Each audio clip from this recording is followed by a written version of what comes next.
Bonjour à tous. En Italie, entre 1939 et 1940, Leonarda Cianciulli tuera 3 femmes afin de conjurer un sort jeté 20 ans plus tôt par sa propre mère. Ne se contentant pas de les assassiner, elle démembrera ses victimes, utilisera la graisse des corps pour confectionner des savons et le sang pour préparer ses gâteaux. Après son arrestation, elle dira avoir agi dans le seul but de tenir les esprits malins à l'écart de ses enfants. Incarcérée, Leonarda Cianciulli mettra son enfermement à profit en posant ses mémoires sur papier sur le conseil de son médecin psychiatre, le professeur Filippo Saporito. En l'espace de 10 mois, elle écrira un pavé de 748 pages qu'elle intitulera « Confession d'une âme aigrie ». Dans ses écrits, elle s'épanchera ainsi sur sa maternité et ses grossesses successives, toutes vécues dans la crainte qu'une épée de Damoclès menaçant sa progéniture ne s'abatte brutalement sur celle-ci. Sa mère lui avait prédit une vie de misère, et justement les fausses couches succéderont aux fausses couches, et puis viendront les enfants mort-nés ou arrachés à la vie au bout de quelques mois. Les affres de ces gestations mal vécues et de ces deuils successifs transformeront Leonarda en ce monstre surprotecteur pour ses enfants, mais dévastateur pour certaines femmes. Elle aura été en tout 17 fois enceinte et seuls 4 de ses enfants survivront.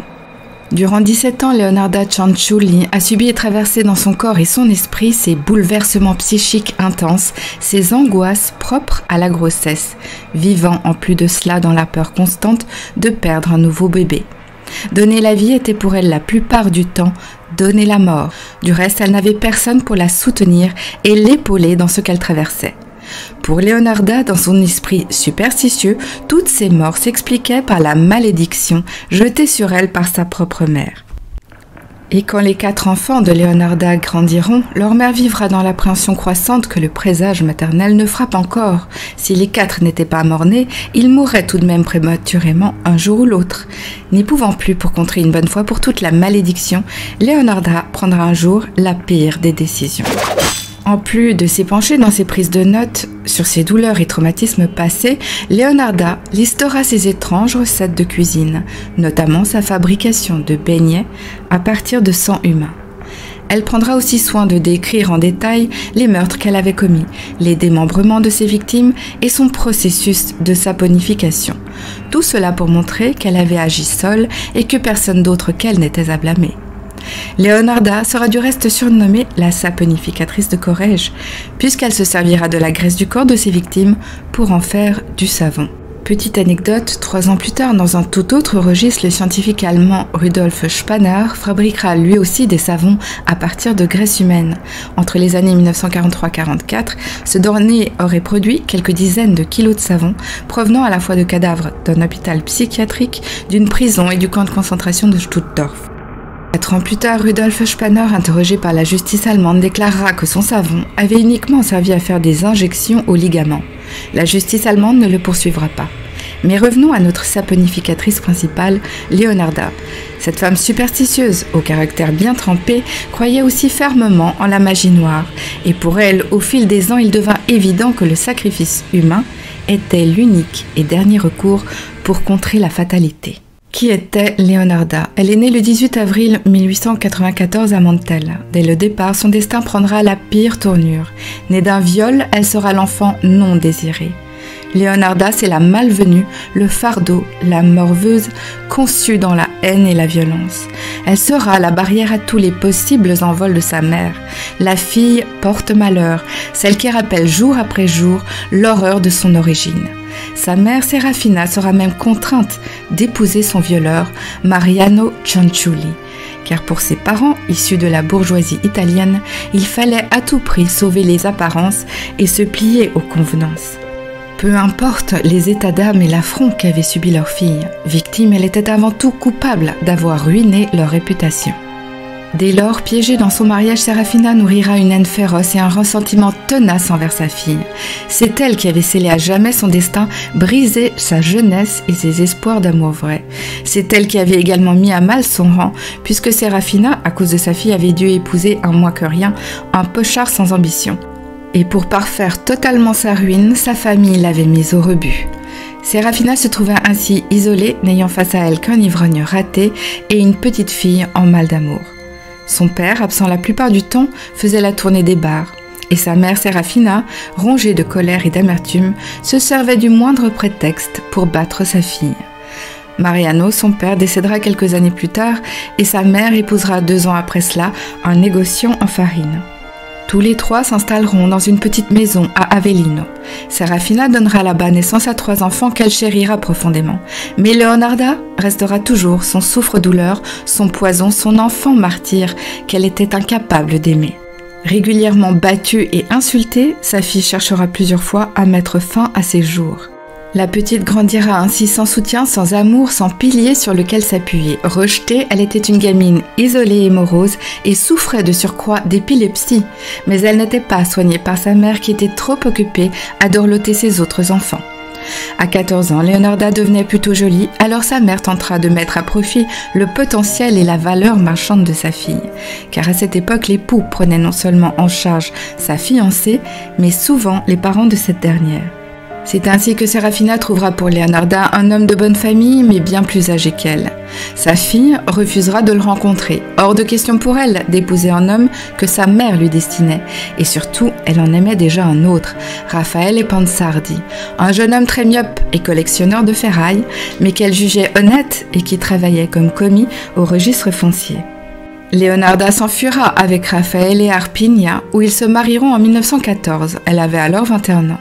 Serafina, rendue folle de rage par cet affront, lui lancera alors ces mots, les derniers à son égard, des paroles qui resteront gravées au fer rouge dans son esprit. « Vous aurez une vie misérable jusqu'au jour de votre mort. » Crédule, Leonarda vivra dès cet instant dans la crainte que la prophétie maternelle ne se réalise et guettera tous les signes annonciateurs. 4 ans plus tard, à la fin de la Première Guerre mondiale, avec Raffaele, elle s'installera à Loria. Dans ce village, ainsi que plus tard en Lacédonie, Leonarda se fera une réputation de femme aux mœurs douteuses, encline à la vantardise et à la fraude. Elle aurait ainsi été condamnée pour vol en 1912, pour menace armée avec un poignard en 1919, et en 1927, elle sera jugée pour fraude et condamnée à 10 mois et 15 jours d'emprisonnement. À cette époque, en plus d'avoir un casier judiciaire déjà bien garni, elle rêvait d'avoir surtout un polichinelle dans son tiroir. Vous l'aurez compris, elle souhaitait des enfants et tombera, comme je l'ai dit, 17 fois enceinte. Elle fera 3 fausses couches et perdra 10 bébés. « Je ne pouvais pas supporter la perte d'un autre fils », écrira-t-elle dans ses mémoires. « Presque toutes les nuits, je rêvais de petits cercueils blancs avalés l'un après l'autre par la terre noire. » Elle parviendra tout de même à garder 3 garçons, Giuseppe, Biagio et Bernardo, ainsi qu'une fille, Norma.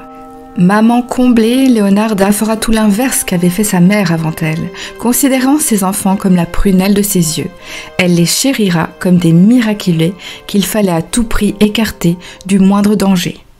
Elle les surprotégera et les couvrira plus que de raison, au point où elle ne laissera pas jouer ses enfants dehors, préférant les garder à l'abri dans le cocon familial, là où leur sécurité n'était pas menacée. Mais c'était sans se douter que les 4 murs de sa maison pourraient eux aussi un jour s'effondrer. C'est ainsi que le 20 juillet 1930, un tremblement de terre de magnitude 6,5 dévastera la région des Vultures, tuant 1400 personnes et en blessant 7000 autres. Heureusement, sa famille était saine et sauve, mais sa maison en ruine.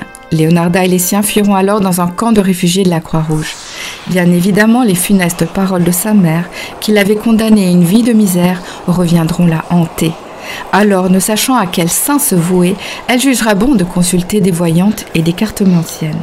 Déjà, alors qu'elle n'était qu'une jeune fille, une cigane lui avait prédit son mariage, mais également la mort de chacun de ses enfants avant elle. Tard, on lui aurait même annoncé qu'elle serait un jour internée dans un asile d'aliénés. Leonarda s'intéressera à la magie noire, à l'astrologie, aux sciences occultes, au spiritisme. Elle commencera à s'initier elle-même à la lecture du tarot.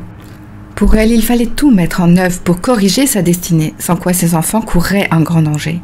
Prise dans sa spirale de recherche ésotérique, elle se mettra à tirer les cartes en échange d'argent. Puis le couple bénéficiera d'une indemnité suite au séisme et partira s'installer dans le petit village de Corrège. Là, ils mettront en place un commerce d'achat et de vente de meubles et de vêtements de seconde main. Giuseppe, leur fils, qui était maintenant devenu un jeune homme, poursuivra ses études à l'université de Milan afin de devenir instituteur. Bernardo rentrera dans l'armée, Biagio intégrera alors le gymnase et Norma, la petite dernière, allait au jardin d'enfants. Leonarda décida qu'il était temps pour elle de s'occuper pleinement de son commerce. Désormais, elle y vendait également des savons artisanaux, des gâteaux faits maison et tirait les cartes pour ses clientes dans l'arrière-boutique. Sa petite enseigne du succès car Leonarda savait créer des liens d'amitié avec ses clientes qui se confiaient à elle.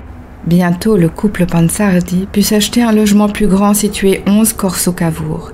Toutefois, elle mit un jour son bon arrière de Marie Raffaele à la porte. C'est peu après que tout commença à se déglinguer dans sa tête. Leonarda fit connaissance avec sa voisine Faustina Setti, une femme de 69 ans, à moitié analphabète, mais d'un romantisme incurable. Faustina était veuve.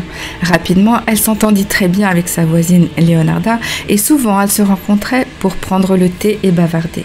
Faustina fera des confidences à Leonarda, lui révélant la solitude dans laquelle elle vivait et lui avouant qu'elle envisageait de se remarier.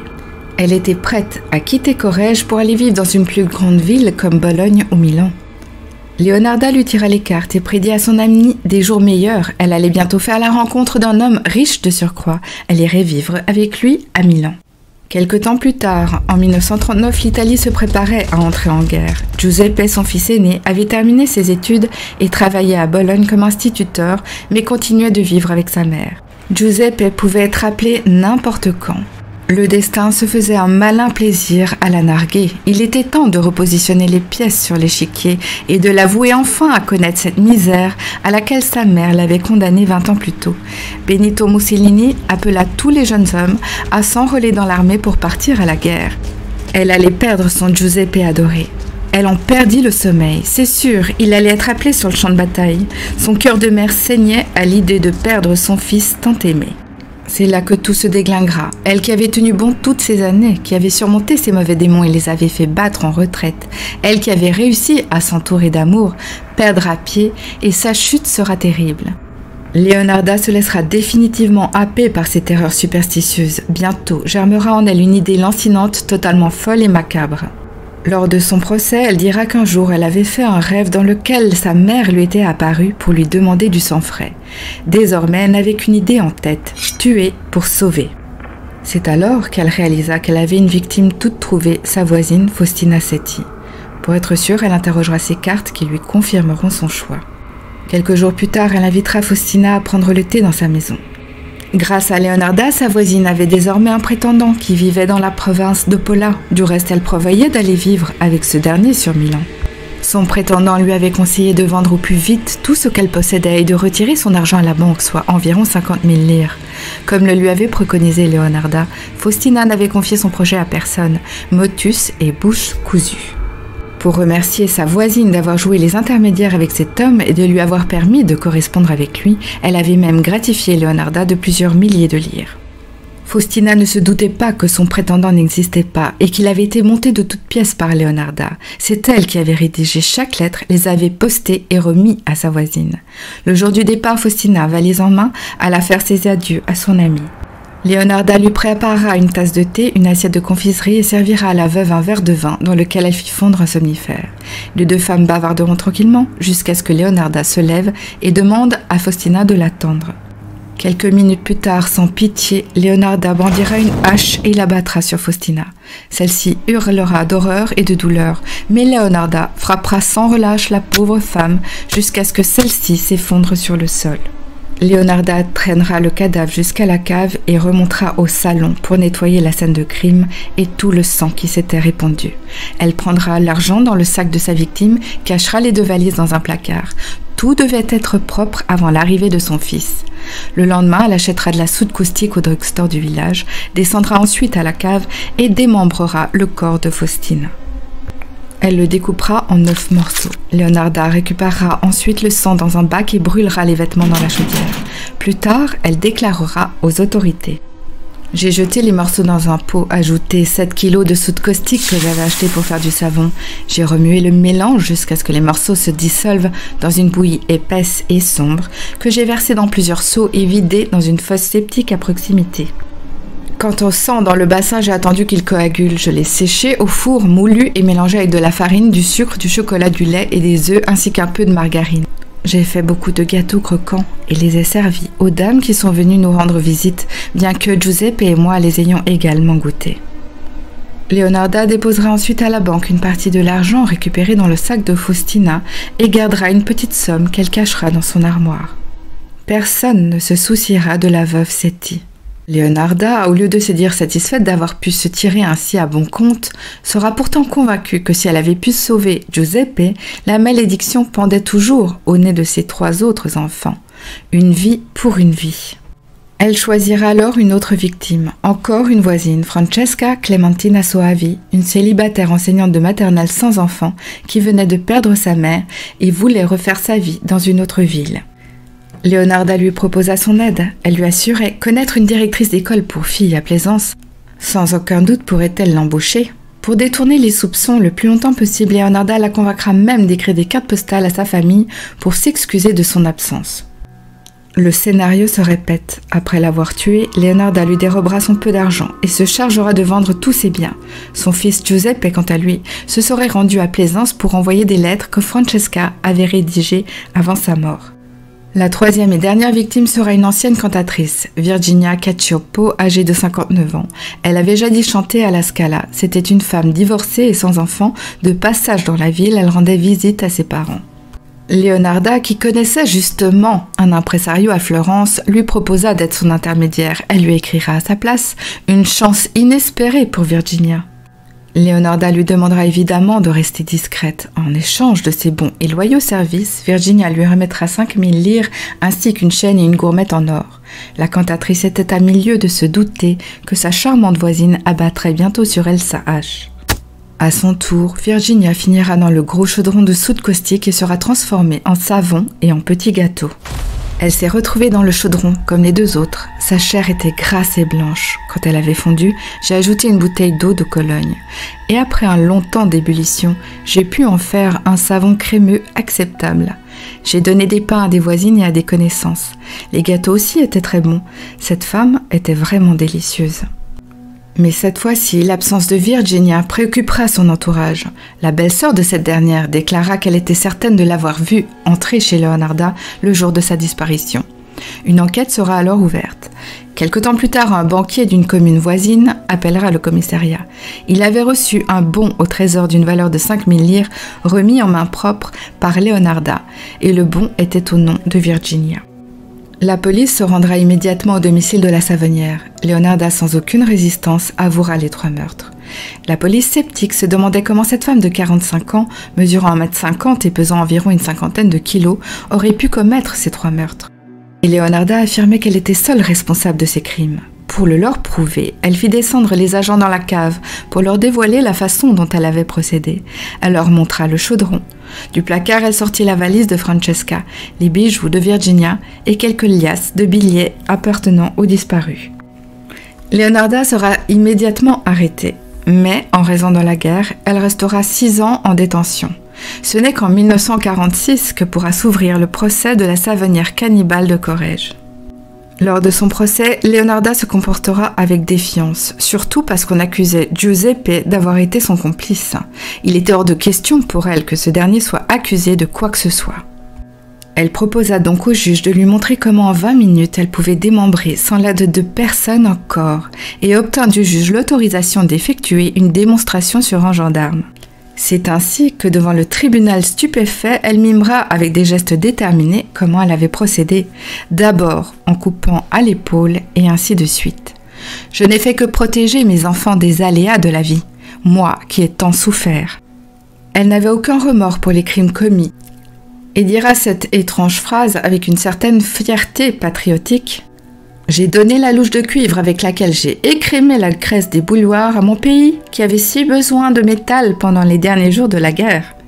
Au cours de son procès, elle racontera chacun de ses crimes avec beaucoup de détails et de sang-froid.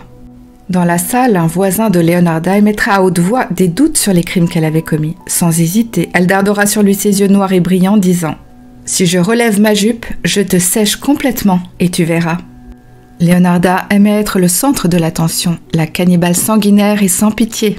Elle avait même pris l'habitude d'interrompre les différents intervenants, de faire des blagues et des commentaires douteux. Elle était très fière et très à l'aise de faire ainsi mouche et de choquer son auditoire. Elle s'identifiait même à la déesse Thétis, car comme Thétis, elle avait sauvé ses enfants de la mort.